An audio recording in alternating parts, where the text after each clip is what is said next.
My name is Charlotte, and I'm 58 years old. I've been living alone in my small house here in Montana for the past 4 years, ever since my son Marcus and I had our falling out. I'm a retired nurse, and I thought I knew what my future looked like, simple and quiet. But last Tuesday morning, I got a phone call that changed everything. It was from a lawyer named Anderson telling me that my brother Robert had passed away suddenly and that he'd left me something in his will. I had no idea what was coming, and I certainly didn't expect that this inheritance would bring my estranged son running back into my life thinking he could manipulate an old woman who'd already made up her mind about what to do next. Before we dive into this story, I'd love to know where you're watching from, so please drop your location in the comments below. If this story resonates with you, please hit that like button and don't forget to subscribe, because what happened next will show you how sometimes the biggest gifts come from places we least expect and how family can surprise us in ways we never imagined. Let me tell you about my life before that phone call changed everything. I'd been working as a nurse at the local hospital for 32 years before I retired. My husband David passed away 8 years ago from cancer, and since then I've been managing on a modest pension and some savings. My daily routine was simple morning coffee on the porch, tending to my small garden, volunteering at the community center twice a week, and reading mystery novels in the evenings. Robert was my older brother by 6 years, and growing up he was my protector. When our parents died in a car accident when I was 19, Robert stepped up and made sure I could finish nursing school. He never married, never had children of his own. Instead, he poured all his energy into building his cattle ranching business from nothing. I knew he'd become successful over the years, but we'd grown distant as adults. He was always busy with work, traveling to livestock auctions, expanding his operations. Our phone calls became shorter and less frequent, usually just birthday wishes and holiday greetings.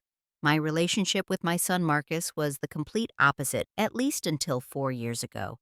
From the time he was little, we were incredibly close. After David died, it was just Marcus and me against the world. He was brilliant, graduated valedictorian from high school, got a full scholarship to law school, and eventually landed a prestigious job at a corporate firm in New York City. I was so proud of him. But success changed Marcus. During his visits home, I noticed he'd become impatient with small-town life, always checking his phone, cutting conversations short to take important calls. The breaking point came 4 years ago during Thanksgiving dinner. Marcus had been pressuring me for months to sell the house and move to New York, saying I was wasting away in Montana. When I told him I was happy where I was, that this was my home, he exploded. "Mom, you're living a meaningless life in this dead-end town," he said, his voice cold and cutting.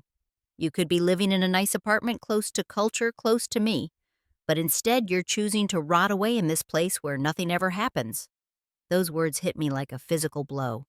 When I tried to explain that my friends were here, my memories, my volunteer work that mattered to me, he just shook his head dismissively. "You're being selfish and stubborn," he said. "I'm trying to give you a better life, but you're too narrow-minded to see it." That was the last real conversation we had. He left the next morning, and we haven't spoken since, despite my attempts to reach out. The silence was deafening, and I learned to fill my days with other people and activities.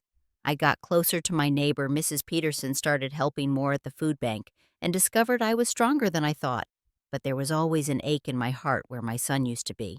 As for Robert, I knew his business had grown substantially, but he'd become even more private over the years. The last time I saw him was at David's funeral, and even then, we only exchanged a few words. I assumed he was just busy being a successful businessman, and I respected his need for space. I had no idea he'd been paying attention to my life from afar, or that he cared enough to remember the sister who used to tag along behind him when we were kids. That Tuesday morning started like any other. I was watering my tomato plants when the phone rang inside the house. The caller identified himself as Mr. Anderson, Robert's attorney, and his voice was gentle but serious. "Mrs. Charlotte Henderson," he said, "I'm afraid I have some difficult news. Your brother Robert passed away yesterday morning from a sudden heart attack." The watering can slipped from my hands, and I sank into my kitchen chair. Robert was only 64, just 6 years older than me, and despite our distance, he was my only remaining family besides Marcus. The grief hit me immediately, mixed with guilt for not being a better sister in recent years. "There's something else, Mrs. Henderson," Mr. Anderson continued. "Robert left a will, and he's named you as his primary beneficiary. I need you to come to my office Thursday morning for the reading. Can you make it at 10 o'clock? I agreed, still in shock, wondering what Robert could possibly have left me. Maybe a few personal items, some photographs, perhaps a small amount of money to help with funeral expenses. The drive to Anderson's law office took me through the valley where Robert's ranch was located. I'd driven past the Silver Creek Ranch sign countless times over the years, but had never actually visited. From the road, I could see it was much larger than I'd imagined, with modern barns, countless head of cattle dotting the green pastures, and a beautiful two-story house set back among cottonwood trees. Mr. Anderson's office was in the historic district downtown, filled with dark wood furniture and legal books that reached the ceiling. He was a distinguished man in his 70s with kind eyes behind wire-rimmed glasses. After expressing his condolences, he opened a thick folder and began reading Robert's will in formal legal language that made my head spin. Then came the part that stopped my world completely. To my sister, Charlotte Henderson, I leave the entirety of my estate, including Silver Creek Ranch comprising 2,000 acres, all livestock currently numbering 812 head of cattle, the main residence and all outbuildings plus all bank accounts, investments, and liquid assets totaling approximately $12.4 million. I must have looked like I'd been struck by lightning because Mr. Anderson paused and asked if I needed some water. $12 million. A ranch. Hundreds of cattle. I'd never owned anything more valuable than my modest three-bedroom house. I don't understand, I whispered. Why me? Why not donate it to charity or something? Mr. Anderson handed me a sealed envelope with my name written in Robert's familiar handwriting. He left this for you to read privately, he said, but I can tell you that he was very specific about his wishes. He wanted you to have this, Mrs. Henderson. He talked about you often in recent years, about how proud he was of your strength and independence. I drove home in a daze, the letter unopened on the passenger seat. My first instinct was overwhelming. This felt like too much, too sudden, too undeserved. Robert had worked his entire life to build this empire, and I was just a retired nurse who'd lived paycheck to paycheck. My immediate thought was to sell everything and donate the money to charity. It seemed like the right thing to do, the humble thing to do. That evening, I finally opened Robert's letter. His handwriting was shaky, as if he'd been ill, but his words were clear. Charlotte, you probably think I've made a mistake, but I haven't. You're the strongest person I know. When David got sick, you cared for him with grace. When Marcus broke your heart, you picked yourself up and found new purpose. You've always given more than you've taken, and now it's time for someone to give to you. Don't sell this ranch, sis. Make it into something that would make our parents proud. I trust you to know what that means. The next morning, I drove out to Silver Creek Ranch for the first time in my life as its owner. The foreman, a weathered man in his 50s named Jake Miller, was waiting for me. He'd worked for Robert for over 20 years and knew the operation inside and out. Mrs. Henderson, he said, tipping his hat, your brother was a good man and a fair boss. These cattle and this land meant everything to him. I hope you'll consider keeping us on. Walking through Robert's house felt like entering a museum of a life I'd never really known. It was comfortable but not flashy, filled with Western art and photographs of prize-winning cattle. In his study, I found albums full of pictures I'd never seen, including several of Marcus and me from years ago. Robert had been keeping track of our lives even when we weren't talking. 3 days after the will reading, while I was still trying to wrap my head around my new reality, Marcus showed up at my front door. I hadn't heard from him in 4 years, but there he was, wearing an expensive suit and carrying flowers, his smile as charming as ever. Mom, he said, pulling me into a hug that felt both familiar and strange. I heard about Uncle Robert. I'm so sorry I wasn't here for you during this difficult time. His concern seemed genuine, and for a moment my heart leaped with hope that maybe this tragedy would bring us back together. But something felt off about his sudden appearance. Marcus had never been close to Robert, and as far as I knew, he hadn't even known about Robert's death until after the will reading. How had he found out so quickly, and why drive all the way from New York unless he already knew about the inheritance? Over the next few days, Marcus stayed in a hotel in town and visited me daily. He brought coffee from my favorite cafe, helped me sort through some of Robert's papers, and listened patiently as I talked through my grief and confusion about the inheritance. It almost felt like having my son back, except for the subtle questions he kept asking about the estate's value, the ranch's profitability, and my plans for managing such a large inheritance. By the weekend, Marcus had brought 2 associates from his law firm, introducing them as financial advisors who specialized in estate planning. Mom, this is overwhelming for anyone, he said, his tone becoming more businesslike. You need professional help to handle this responsibly. These guys work with high net worth clients all the time. They can help you set up proper investment strategies, tax shelters, the whole 9 yards. The advisors, both impeccably dressed men in their 40s, spread charts and graphs across my kitchen table, talking about diversification, market volatility, and tax implications. They recommended selling the ranch immediately, claiming that agricultural investments were too risky and that the land could be worth more if developed for commercial use. "Mrs. Henderson," one of them said, "you're sitting on a gold mine, but only if you're smart about how you liquidate these assets. Agricultural real estate in Montana has tremendous potential for resort development or subdivisions for wealthy retirees." I felt increasingly uncomfortable as they talked about Robert's life work as nothing more than numbers on a spreadsheet. When I mentioned that Robert's letter had specifically asked me not to sell the ranch, Marcus waved that off dismissively. Uncle Robert was a smart businessman, but he was old school. He didn't understand modern investment strategies. You can't let sentimentality cloud your financial judgment. The breaking point came when Marcus arranged for us to visit the ranch with a real estate developer from Billings. I reluctantly agreed, thinking maybe I owed it to myself to understand all my options. But as we walked around the property, the developer and Marcus talked about dividing the land into parcels, building luxury cabins, and marketing it as an exclusive retreat destination. Jake Miller happened to be moving cattle in a nearby pasture, and he looked heartbroken as he overheard their conversation. This man had devoted 20 years of his life to this ranch, and they were discussing it like it was just dirt and grass waiting to be paved over. When the developer suggested that the cattle operation was quaint but economically inefficient, I saw Jake's jaw clench, and I felt ashamed for even entertaining this conversation. That evening, Marcus came to my house for what he called a serious discussion about your future. His patient, caring facade was beginning to slip. "Mom, you're making this too complicated," he said, pacing around my living room. "This isn't about Uncle Robert anymore. This is about securing your financial future and mine. I'm your son. I'm the one who'll be taking care of you as you get older." When I asked him directly why he'd suddenly reappeared after 4 years of silence, his answer chilled me. "I came back because you need me now," he said. "You can't handle this alone. You're a retired nurse from a small town. You don't understand high finance or estate management. If you try to run that ranch yourself, you'll lose everything within 5 years. Something about Marcus's urgency and the way he kept pushing for quick decisions made me suspicious. Instead of making any immediate choices, I decided to spend more time at the ranch getting to know the operation and the people who worked there.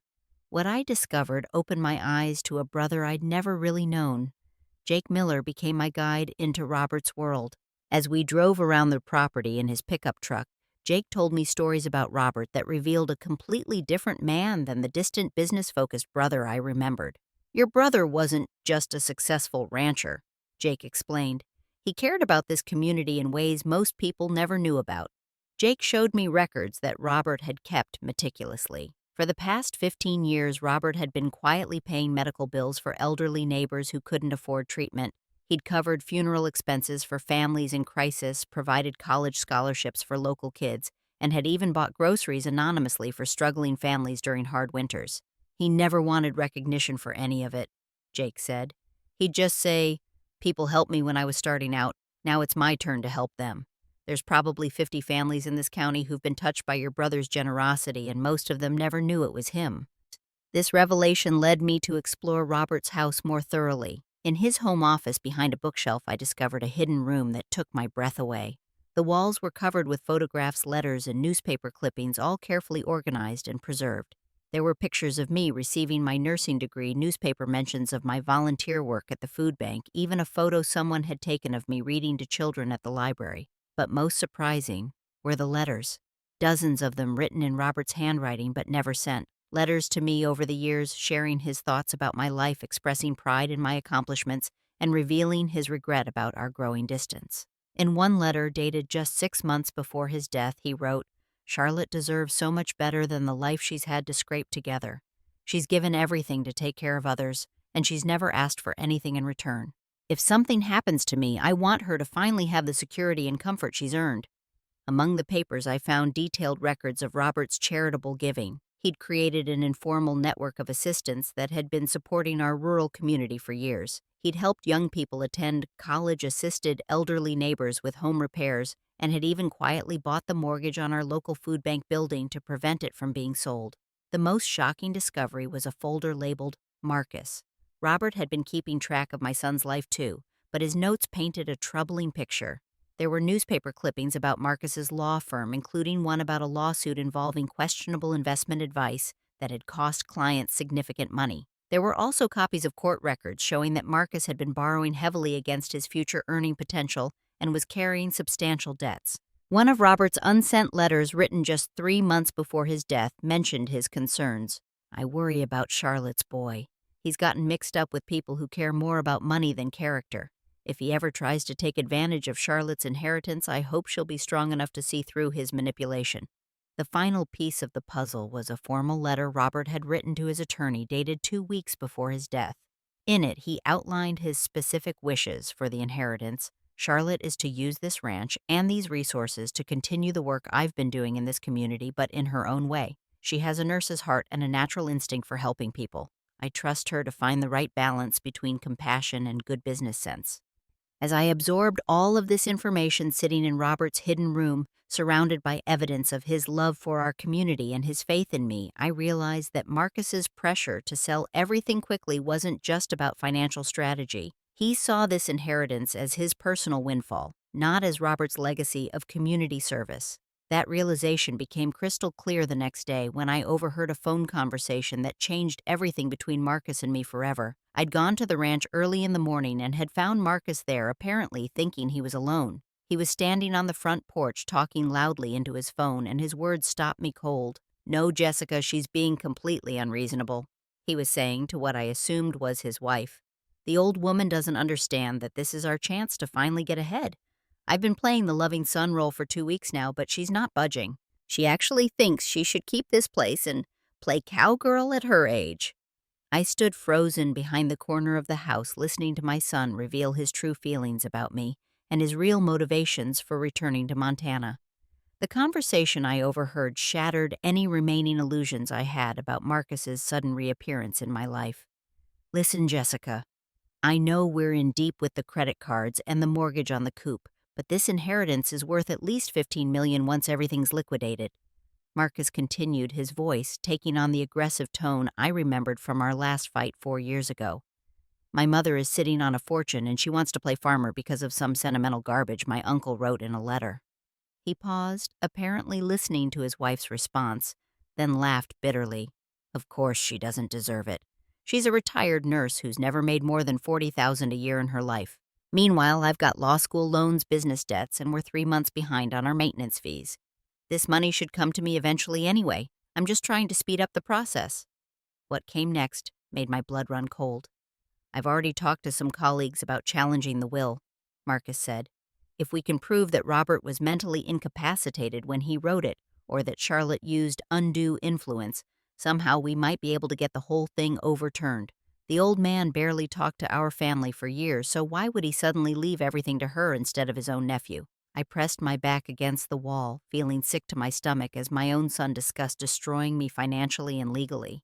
But he wasn't finished. "The backup plan is to have her declared incompetent to manage such a large estate," he continued.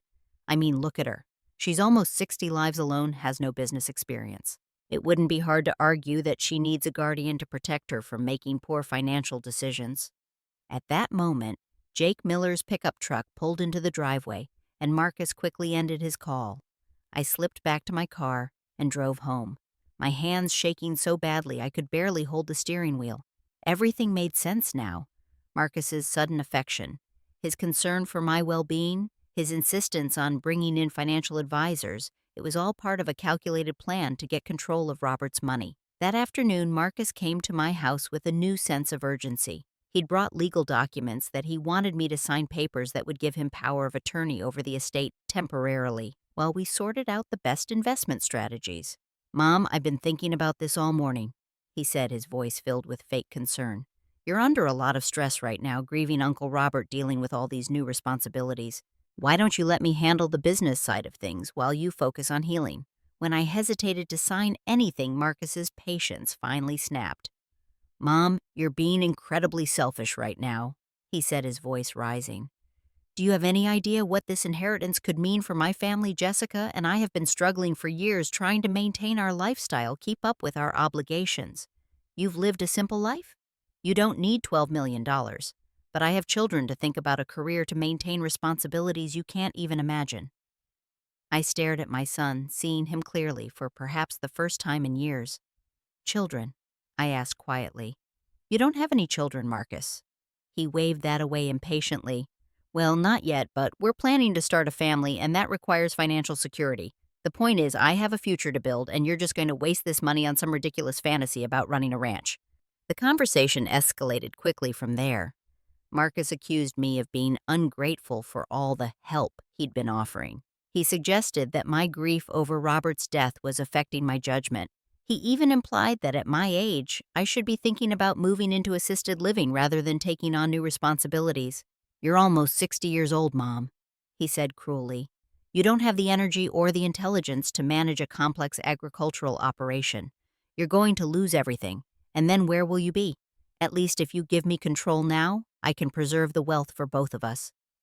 But the most hurtful moment came when Marcus looked around my modest living room with obvious disdain and said, Look at this place, Mom. Look at your life. You've never accomplished anything significant. You married young, had one kid, worked a basic job, and now you're alone with nothing to show for it. Uncle Robert felt sorry for you, that's all. He left you this money out of pity, not because you earned it or deserved it. That night, after Marcus left in frustration, when I refused to sign his papers, I sat in my kitchen and cried harder than I had since David's funeral. Not just for the loss of my brother, but for the final devastating loss of my son. The boy I'd raised, the young man I'd been so proud of, had become someone I didn't recognize, someone willing to destroy his own mother for money. But somewhere in that grief, I found a spark of the strength that Robert had written about in his letter. I realized that I didn't have to accept Marcus's version of who I was or what I deserved. I had choices, and it was time to make some decisions that would honor Robert's memory and protect his legacy. The next morning, I called Mr. Anderson and asked for an emergency meeting.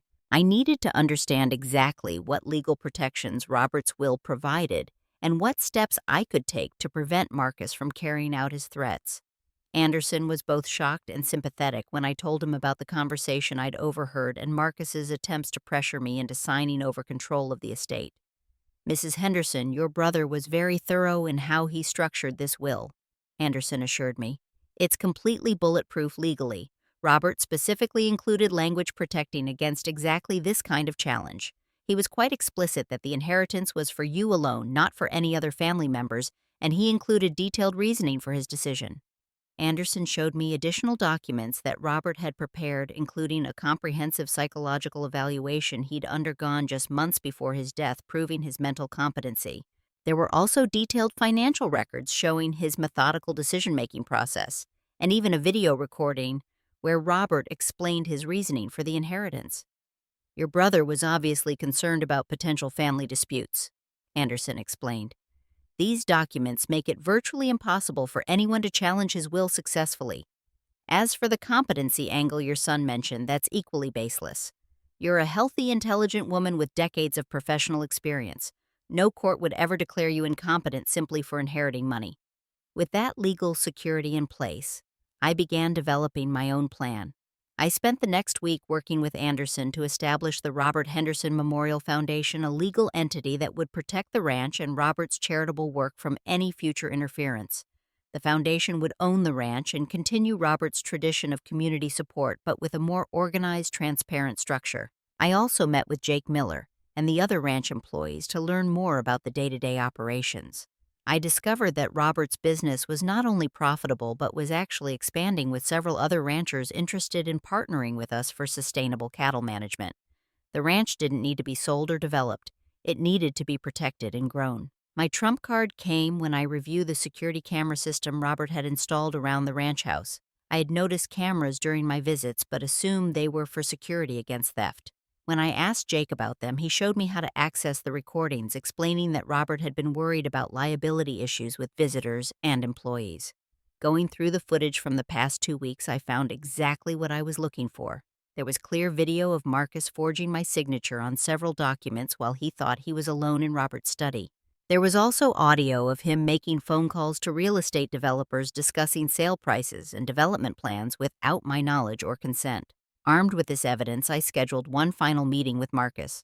I invited him to the ranch house, telling him I was ready to discuss our partnership in managing the inheritance. He arrived with his briefcase full of legal documents and his confident smile, clearly thinking he'd finally worn down my resistance.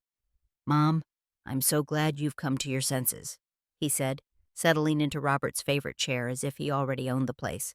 "I've brought all the paperwork we discussed. Once you sign these documents, I can start the liquidation process immediately. My financial team thinks we can have everything sold within 6 months, maybe sooner, if we price it aggressively." Instead of signing anything, I placed a laptop on the coffee table between us and opened it to the security footage of Marcus forging my signature. His face went completely white as he watched himself committing fraud on camera. "This is from 2 days ago," I said calmly, "when you told me you were just looking through Uncle Robert's papers to help me understand his business better." Marcus started to stammer some excuse, but I held up my hand to stop him.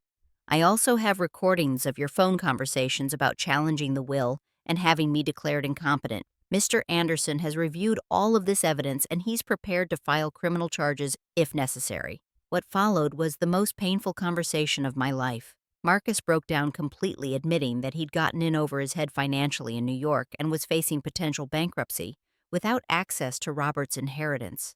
He begged me not to prosecute him, promising to disappear from my life forever if I'd just give him enough money to cover his debts.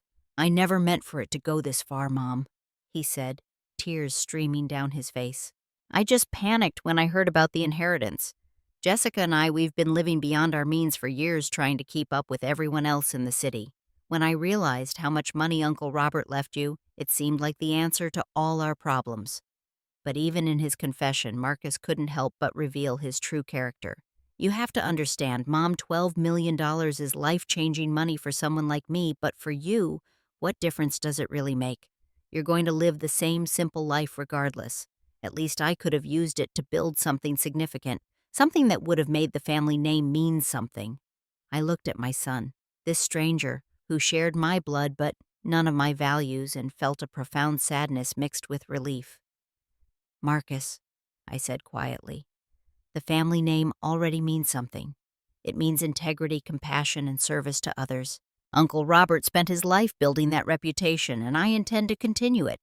I handed him a check for $50,000, enough to cover his immediate debts, but nowhere near the fortune he'd expected. "This is the last money you'll ever receive from me," I said. "Mr. Anderson has prepared a legal agreement. If you sign it acknowledging that you have no claim to Robert's estate and promising never to challenge the will, I won't file criminal charges for the forgery. But you need to leave Montana tonight, and you need to stay out of my life." Marcus signed the agreement with shaking hands, his dreams of easy wealth crumbling around him. As he walked out of Robert's house for the last time, he turned back and said, "You're making a huge mistake, Mom. You're choosing strangers over your own son." I watched him drive away, feeling both heartbroken and liberated. I'd lost my son, but I'd gained something more valuable, my self-respect and the chance to honor my brother's legacy properly. 6 months later, as I sit on the front porch of what is now officially my home at Silver Creek Ranch, I can honestly say that I've never been happier or more fulfilled in my life. The Robert Henderson Memorial Foundation is thriving, providing scholarships to 12 local students, covering medical expenses for 8 elderly community members, and supporting 3 young families who are working to establish their own small farms. The ranch itself is more profitable than it's ever been. Jake Miller and I have expanded the sustainable grazing program that Robert started, and we're now working with the state university on a research project about environmentally friendly cattle management. We've hired 3 additional full-time employees, all local people who needed good jobs, and we're planning to build an education center where we can teach sustainable farming techniques to other ranchers. The healing process wasn't immediate. For the first month after Marcus left, I cried every night, grieving not just for the son I'd lost, but for the relationship I thought we had. I realized I'd been holding on to a fantasy of Marcus for years, remembering the sweet boy he'd been, rather than seeing the selfish man he'd become. But gradually I began to build new relationships that filled the void his absence had left. Jake Miller became not just my ranch foreman, but a trusted friend and advisor.